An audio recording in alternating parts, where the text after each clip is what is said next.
বল সব সব দুটাই সব আমি হ্যাঁ হোক হ্যাঁ এইদিকে আচ্ছা আসলে এখানে আমার যেটা বক্তব্য সোহেল আমার বক্তব্যটা হচ্ছে এটাই ফেয়ার প্লে।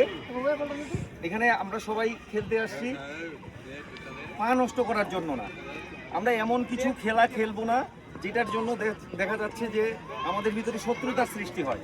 এটা একটা ফ্রেন্ডশিপ ম্যাচ, খেলাটা ফ্রেন্ডশিপের মতোই যেন শেষ হয়। আগামী দিনে যেন আপনারা আবার এই মাঠটাতে আসতে পারেন এবং এই মাঠটা একটা ঐতিহ্যবাহী মাঠ। আমরা মানে কি বলবো, এখানে বাংলাদেশের মোটামুটি দিনাজপুরের এমন কেউ নাই যে এই মাঠে খেলে যায়। এই মাঠের ঐতিহ্যটা আপনারা ধরে রাখবেন। আর দুই টিমকেই বলবো, বিশেষ করে স্বাগতিক টিমকে বলবো, যারা আসছে তাদের সঙ্গে আমাদের আচরণটা এরকমই হবে যে তারা আমাদের